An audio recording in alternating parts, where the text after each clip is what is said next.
Atos capítulo 6, vou fazer a leitura dos versos de 1 a 7. Ora, naqueles dias, multiplicando-se o número dos discípulos, houve murmuração dos helenistas contra os hebreus, porque as viúvas deles estavam sendo esquecidas na distribuição diária. Então os 12 convocaram a comunidade dos discípulos e disseram: não é razoável que nós abandonemos a palavra de Deus para servir às mesas. Mas, irmãos, escolhei dentre vós 7 homens de boa reputação, cheios do Espírito e de sabedoria, aos quais encarregaremos deste serviço. E quanto a nós, nos consagraremos à oração e ao ministério da palavra. O parecer agradou a toda a comunidade e elegeram Estevão, homem cheio de fé e do Espírito Santo, Filipe, Prócoro, Nicanor, Timão, Parmenas, Nicolau, prosélito de Antioquia. Apresentaram-nos perante os apóstolos e esses, orando, lhes impuseram as mãos. Crescia a palavra de Deus e em Jerusalém se multiplicava o número dos discípulos. Também muitíssimos sacerdotes obedeciam à fé. Pai querido, obrigado pela Tua palavra. Que o Senhor Deus dê atenção a cada um de nós, que nós possamos aprender, que nós possamos, ó Deus, ser edificados por aquilo que vamos ouvir, ó Deus. Nós agradecemos-te por esse momento e que seja, ó Pai, para nós, ó Deus, um momento oportuno, um momento, ó Deus, de enriquecimento e sabedoria. Nós oramos em nome de Jesus. Amém. Nós vamos ter uma eleição para diáconos, no primeiro domingo do mês de abril, e sempre nós aproveitamos algumas oportunidades para falar sobre esse tema. Vamos falar hoje à noite, talvez alguns outros momentos de manhã, ou outro domingo à noite também. É muito importante nós falarmos sobre a questão da liderança da igreja. Tem uma frase de Douglas Wilson que diz que os desafios de transição geracional na liderança da igreja são os maiores que uma igreja enfrentará. E junto com essa frase, uma frase de James MacDonald diz: escolher homens que liderarão a igreja é uma tarefa séria. Qual a atenção aqui? Transição geracional. Os velhos vão ficando mais velhos. Os novos também vão ficando mais velhos, viu, novos? Não pense que só os velhos que ficam velhos. Automaticamente, a igreja precisa de pessoas que estejam dispostas a servir. E esse alerta é muito sério mesmo, porque nós encontramos muitas igrejas que infelizmente estão ficando mais velhas, e a gente olha, e cadê os mais jovens? E cadê as crianças? Então nós precisamos, sempre ter esse cuidado, a atenção para com cada sociedade interna.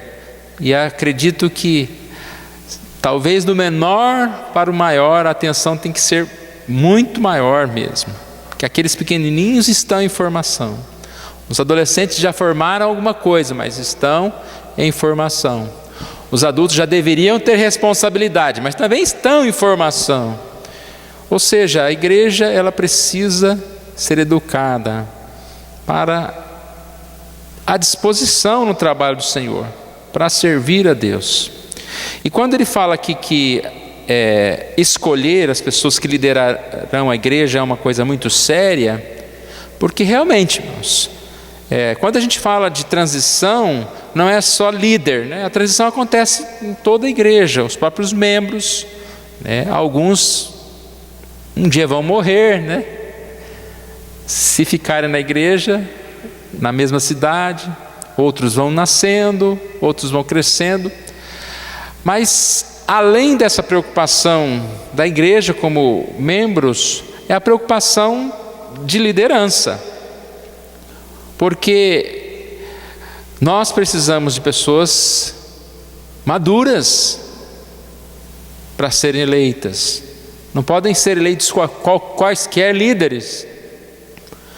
A igreja, ela sofre quando tem um membro problemático, mas ela sofre muito mais quando ela tem um líder problemático, quando ela tem um líder que não é fiel, um líder que não serve a Deus. Então é um assunto que a gente tem sempre que pensar e tomar cuidado, né? E sim estudar sobre ele. Talvez a gente possa pensar, né, um tema de diácono, o que eu posso aprender? Tem que dar um curso para os diáconos só, né? Não, eu como membro, eu preciso aprender a me preparar para votar, a me preparar para escolher. Ouvindo as características dos diáconos, eu tenho que entender que mesmo eu não sendo diácono, a maior parte das características que estão elencadas ali são características do cristão, e eu preciso viver como cristão essas características. Os que serão votados precisam ouvir para que tomem consciência dos privilégios, da responsabilidade, da função, e ao aceitarem esse cargo, sejam também preparados para se dedicar. Aqueles que já são eleitos diáconos, que estão aqui, que são diáconos já, a mensagem serve para fortalecimento, para a confirmação do seu ministério, para um renovo, né? A mensagem, a palavra que nós ouvimos, irmãos, sempre é algo que motiva a gente. Nós precisamos estar ouvindo, falando mais sobre coisas que talvez a gente acredita que sabe. E eu gosto muito quando eu ouço uma mensagem que eu já sei, porque quando eu ouço e aquilo eu já sei, eu fico feliz porque eu sei o que é certo. Eu confirmo ouvindo o outro, e eu falo, olha, o que ele está falando realmente é o que eu penso. E assim a gente vai se fortalecendo na palavra. Antes de falar propriamente do texto de Atos 6, abra sua Bíblia em 2 Timóteo, capítulo 2, versículos de 1 a 3. Olha o que diz essa palavra. 2 Timóteo, capítulo 2, versos de 1 a 3. Tu, pois, filho meu, fortifica-te na graça que está em Cristo Jesus. E o que da minha parte ouvistes, através de muitas testemunhas, isto mesmo transmite a homens fiéis e também idôneos, para instruir a outros. Participa dos meus sofrimentos, como bom soldado de Cristo Jesus. Repare que Timóteo, no capítulo 1, ele é chamado a guardar a palavra, a ter zelo pela palavra. E no capítulo 2, ele é chamado para ensinar, instruir. A palavra não pode ser guardada apenas. Eu não posso ter aquele zelo de conhecer toda a palavra e guardá-la para mim mesmo, mas eu devo levá-la para outras pessoas. O contexto aqui, no que Paulo está falando a Timóteo, é um contexto muito difícil. As pessoas estavam se afastando do Evangelho, muitos que apoiavam a Paulo não estão o apoiando mais, abandonaram para seguir falsos mestres. E aqui aparece pela primeira vez esse tu, porém, né? Tu, pois, Timóteo, meu filho, não abandone como os outros, não deixe, mas fortifique-te na graça do Senhor e passe também a instruir a outros, que irão instruir a outros. Então, em meio a essa situação, Timóteo é chamado a perseverar. Versículo 3 diz, participa dos meus sofrimentos. Eu creio que nós vivemos também um tempo como esse, quando muitos estão se afastando da palavra, da verdade, para falsos ensinos, e nós devemos nos firmar e anunciar essa verdade. Nós não podemos simplesmente deixar, os nossos jovens sem a palavra de Deus, para que eles simplesmente saiam procurando qualquer coisa, se afastando da doutrina, se afastando da verdade. Nós precisamos prepará-los para a vida cristã e, por que não, para ser os novos diáconos, presbíteros, pastores, missionários. A graça de Deus é grande e Ele chama, a quem quer. Nós precisamos sempre estar inculcando e falando dessa verdade. Tu, pois, Timóteo, fortifica-te. Será que seria fácil para Timóteo? Aparentemente Timóteo tem um pouco de timidez, como todo adolescente, a maioria. Até aqueles que se mostram muito corajosos são tímidos, em relação a tantas coisas. Não era uma tarefa fácil. Responsável por uma igreja, liderar uma igreja, ensinar outras pessoas. O que Paulo está dizendo, olha, eu estou já idoso, eu já estou aqui mais preso do que solto, agora é a sua vez. Como substituir um Paulo? E Paulo chega e, como se dissesse, no seu conselho, dissesse para Timóteo: não te importe com as outras pessoas, com o que elas falam, com o que elas pensam. Não te importes com a sua fraqueza, com a sua timidez. Sê forte. E aí eu li um comentário que dizia: não adianta falar para uma pessoa ser forte. Adianta? Tem um peso de 200 quilos lá, e você pega uma pessoa fraquinha e fala: não, vai lá, ser forte. Não adianta. Se Paulo tivesse dito apenas ser forte, seria algo vazio. Mas o que Paulo disse para ele?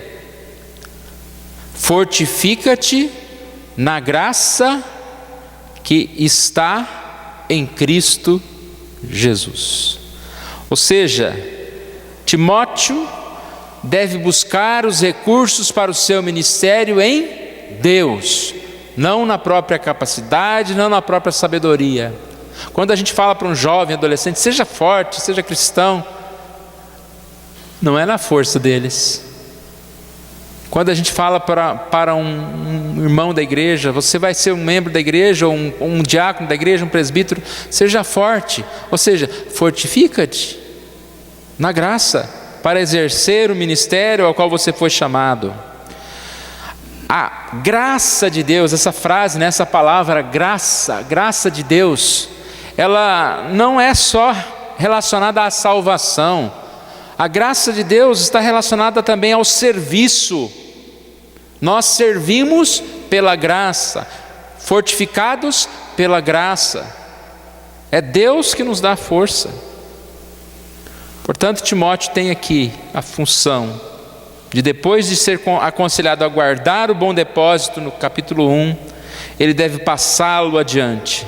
E como nós dissemos rapidamente, Timóteo, ele não apenas deveria conhecer, mas ele devia passar. E não apenas passar para qualquer um, mas passar para alguém que tivesse a habilidade de passar para outros.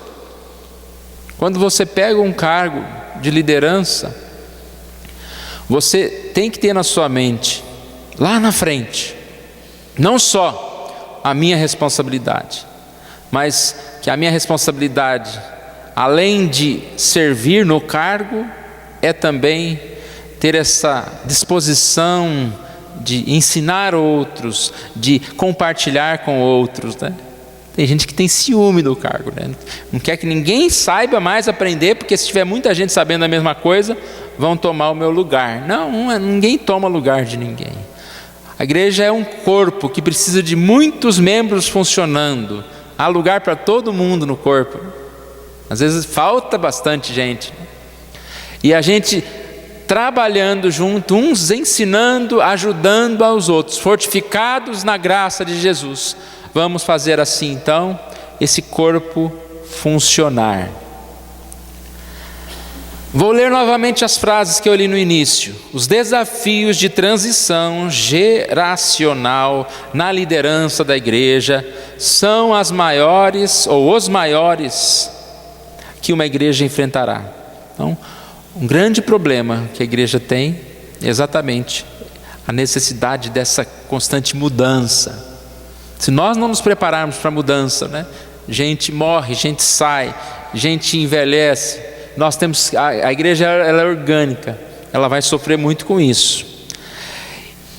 O destaque, liderança. Escolher homens que liderarão a igreja é uma tarefa séria, ou seja, é um assunto que tem que ser alvo da nossa atenção.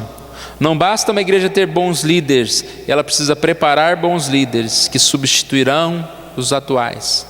Mas para ela ter líderes que preparam outros líderes, ela primeiro tem que ter bons líderes, né? Então, tudo uma sequência. Voltemos ao Atos capítulo 6. Essa passagem também bem conhecida. E nos fala sobre a instituição dos diáconos. Como muitas coisas surgem de problemas, aqui aparentemente o cargo de diaconato ele surgiu por causa de um problema. O problema da murmuração. Não era nem o problema da necessidade aqui, era mais porque estava murmurando demais do que a necessidade. Porque nós sabemos que igreja é um lugar abençoado, mas é um lugar que se a gente parar, a gente encontra motivo para murmurar. E aqui fala que essa igreja estava se multiplicando, crescendo. Provavelmente a questão aqui era falta até mesmo de tempo, de condições, de treinamento para que houvesse a divisão correta na assistência às viúvas da igreja, aos necessitados da igreja. E começaram a reclamar. Qual que era a grande reclamação? Que as viúvas hebreias estavam recebendo um tratamento preferencial.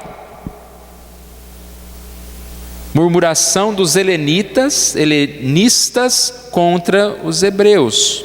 As viúvas deles estão sendo esquecidas. E a gente percebe, né, que, como eu disse há pouco, provavelmente uma falha na administração ou supervisão. Você levou a cesta aqui para esse, não levou para esse. Mas é que está tudo crescendo tão rapidamente. Aí já vem, não, é porque você não gosta dos hebreus, gosta dos helenistas. Murmuração. A cobrança para os apóstolos. E eles sabiamente disseram: nós não podemos, não é razoável, nós não vamos abandonar a palavra de Deus para servir as mesas. Agora então, como há necessidade, não tem gente suficiente ou não tem uma coordenação suficiente, vamos parar de ensinar para servir as mesas?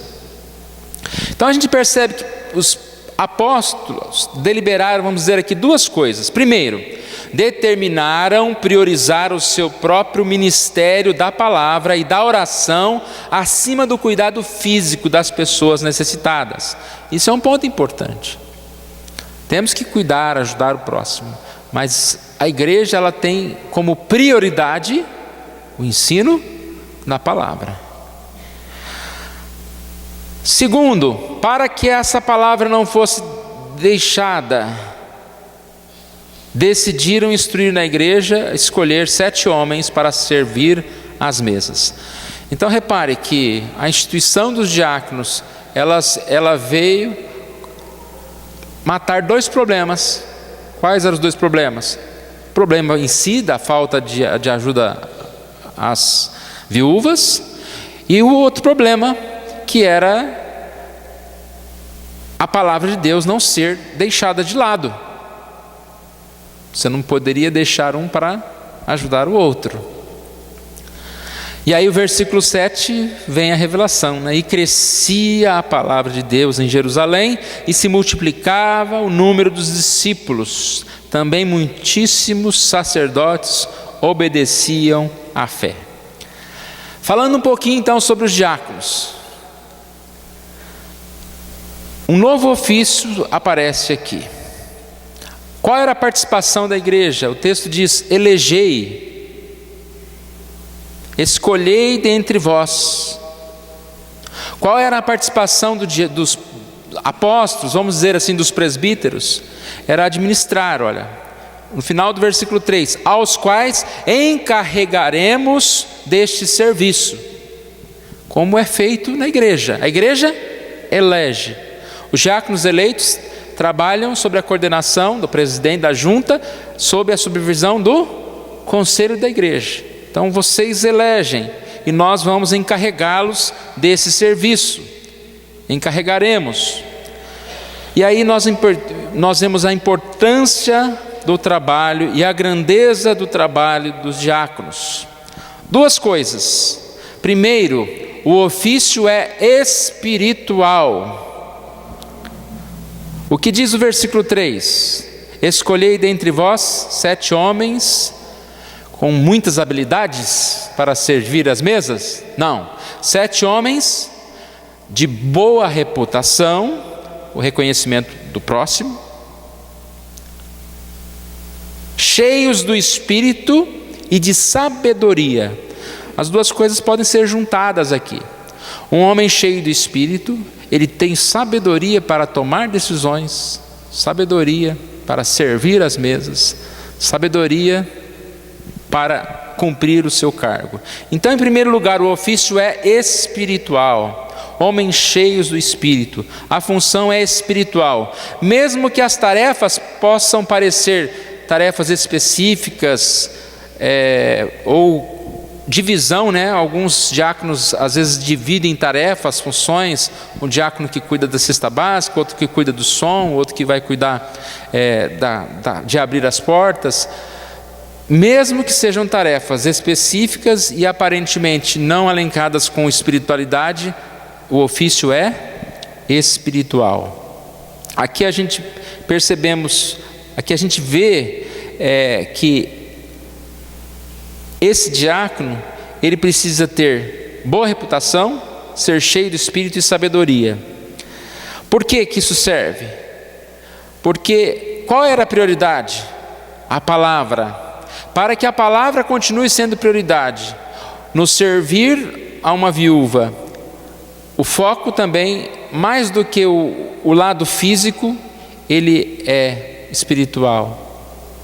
Quantos diáconos têm a oportunidade de ir à casa de pessoas que nem o pastor foi, e lá ele tem a oportunidade de entregar uma Bíblia, de orar com aquele irmão. A entrega de uma cesta básica, ela já está em segundo plano, porque a ajuda é espiritual. Qualquer ajuda que nós fazemos para alguém, nós não podemos dividir o homem como o mundo faz. O mundo, acho que não divide o homem, né? O mundo é só material. Nós dividimos o homem em material e espiritual, e damos o peso espiritual. O mais importante é o espiritual. O material precisa ser ajudado, auxiliado, mas o espiritual, ele está sempre na mente. Devemos ser pessoas que sabem como viver sobre os preceitos de Deus e como aplicá-los a diversas situações da Bíblia. E aí precisa de sabedoria, né, irmãos? O diácono precisa ser sábio para aproveitar essa oportunidade de entregar uma cesta, de ver algo espiritual, uma necessidade espiritual, de dar um aconselhamento. Homens cheios de Espírito, que oram por essas pessoas, que estão junto dessas pessoas. Quando a gente pensa também na igreja, mas e dentro da igreja? O que o diácono faz espiritual? Lá atendendo, fechando uma porta, lá abrindo uma janela. Os diáconos, irmãos, eles estão às vezes atentos, e chega a eles problemas da igreja, que às vezes não chega a um presbítero, a um pastor, e eles atendem muitas frustrações, às vezes alguma reclamação, até mesmo do pastor. A pessoa não vai falar para o pastor, fala para o diácono, ou fala para um outro irmão. Esse precisa sabedoria para tratar dessas coisas espiritualmente, para cuidar dos problemas. O diácono, ele tem que prever problemas. Ele está vendo tudo. E aí ele está antecipando muitas vezes o problema. Gosto muito de contar a história do prego, né, que tinha no banco, e esse prego virou uma confusão na igreja, porque a irmã rasgou o vestido, o outro não sei o quê, e todo mundo reclamava do prego, aí teve que ter uma reunião do conselho, aí o conselho chamou os diáconos lá para resolver o problema do prego. Aí lembra da história, né? Um momento um diácono falou, espera só um pouquinho, parou a reunião, pera. Aí ele foi ali, pegou o martelo e bateu no prego e voltou para a reunião. Qual que é o próximo assunto mesmo, né? Qual que é o próximo assunto? Nós vamos ficar discutindo o prego? Mas esse diácono podia ter antecipado. Primeira irmã que reclamou lá do prego, ele não vai ter que falar com o pastor do prego, vai lá e bate o prego, não é? Então você percebe que um assunto que poderia ser chamado material, ele transforma o espiritual. E não foi um assunto material que virou essa murmuração, todo mundo reclamando, cuido da minha viúva e não cuido da outra. Então o diácono às vezes está vendo um problema desses, que tem que ser resolvido. Alguns têm que ser levados ao conselho, para que possa ser resolvido. Outros ele mesmo já vai resolver. Então a preocupação maior não é se a porta abriu ou fechou, mas é resolver os problemas. Esse é o primeiro ponto. O segundo ponto e último, o diácono é um servo. Um servo que entende e vê, como nós acabamos de dizer no primeiro ponto, que o trabalho dele é mais do que abrir a porta, fechar a porta ou pregar um prego, mas é o que está além disso. Portanto, nunca é um trabalho de rebaixamento ou um trabalho que vai humilhá-lo. Nós vemos aqui que fala sobre alguém que é servo, e ninguém mais foi servo que Jesus. Filipenses 2:3-8 fala que ele se esvaziou, se humilhou, tomou forma de escravo. E o diácono, ele é servo. Por isso que ele precisa estar cheio de espírito e de sabedoria. Se alguém tentar humilhá-lo, não vai conseguir, porque ele já é humilde. Na sua sabedoria, ele visa o bem da palavra, e ele serve a Deus. Tudo para servir a Cristo. Não há tarefa simples. Ele não está preocupado, porque mas só o outro que aparece, só que o outro que vai lá na frente, nunca agradecer o meu trabalho. Ele está preocupado em servir. A preocupação é servir. Não busca aplausos. Aliás, ninguém tinha que buscar aplauso. Ninguém devia estar preocupado com o seu glamour, né? Mas infelizmente algumas tarefas aparecem mais, né? A pessoa vai lá na frente, faz um solo, ou prega uma palavra, né? Então, aparentemente, aquele, teoricamente, está num lugar de mais destaque. Só que esse tem que ser humilde também, da mesma forma. Mas o diácono não busca aplauso, reconhecimento, satisfazer a sua própria vontade. Ele pensa na vontade do todo. E às vezes, como nós acabamos de dizer, tarefas simples podem mudar a direção de uma palavra. Eu não vou perder a oportunidade de falar do gato, né? Como pegar o gato, ou antecipar a entrada do gato na igreja. Já pensou? O pastor está querendo me humilhar agora, mandou eu vigiar gato. Já pensou? Eu não vou mais ser diácono dessa igreja, não. Nós até brincamos, né? Quando chegar nessa hora do culto, pega o diácono, o diácono não, ia trancar o diácono, tranca o gato num quarto lá. Se o diácono quiser ficar trancado com o gato, né, durante o culto, né, seja o que for, para que a palavra de Deus seja pregada, não é humilhação. A pessoa, cadê o diácono? Não, está lá orando com o gato, durante o culto, está lá. A gente brinca assim, mas um gato andando aqui, irmãos, até a gente acostumar, né? Porque 2, 3 meses depois a gente acostuma. Eu fui pastor de uma igreja que eu suava, eu não tinha muito o que fazer, que a senhora ia com o cachorro. Já contei essa história aqui também, né? Ela sentava no banco e o cachorro sentava embaixo do banco onde ela sentava. E assistia todos os cultos, e a mulher não faltava um culto, né? E eu estava lá, ela vendo o cachorro, né? E aí às vezes eu brincava, né, desse cachorro. E o dia que o cachorro morreu, ela veio para mim, pastor, chorou para o meu cachorro morrer, né? Falou, não, imagina, não fiz tudo isso. Mas acostumamos com o cachorro lá, já não era mais novidade, né? Só que nós não estamos acostumados com certas coisas. Então esse trabalho de diácono é tão importante, facilitar, né? Como o som também, quem está organizando o som, se a pessoa apertar os botões errados lá, vai atrapalhar. Vai atrapalhar o quê? A compreensão da palavra, a atenção dos irmãos à palavra. Então o diácono, ele é um servo de Deus e assim deve ser a cada dia. Nós vamos parar por aqui. O quanto nós como igreja estamos lembrando desse assunto, que seja alvo da nossa oração. O crescimento da igreja, desde o pequenino, né?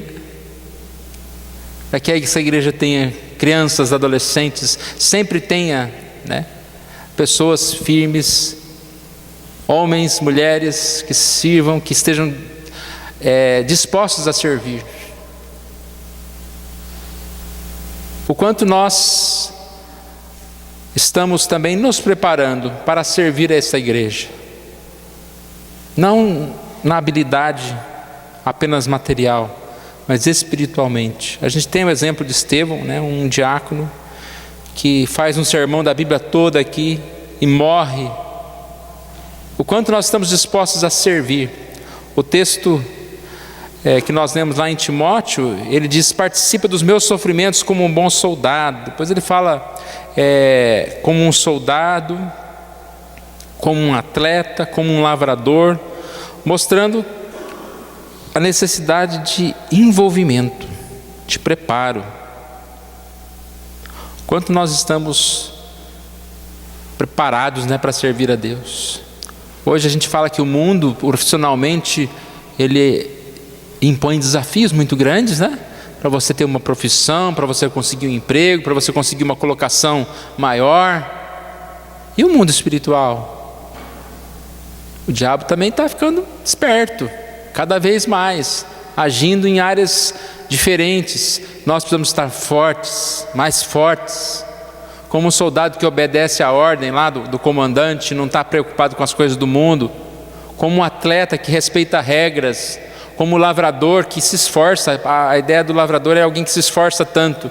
E lá o texto fala que ele é o primeiro a usufruir daquilo que plantou. Que Deus esteja nos abençoando. Possamos servir ao Senhor. Alguns se afastam. Tu, porém, fortifica-te na graça de Jesus. Vamos nos colocar em pé. Vamos orar ao nosso Deus.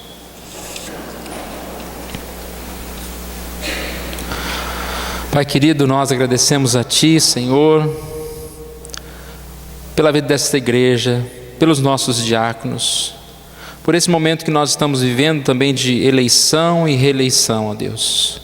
Pedimos por essas vidas, dos diáconos eleitos que vão continuar, dos que serão reeleitos ou novos que serão eleitos.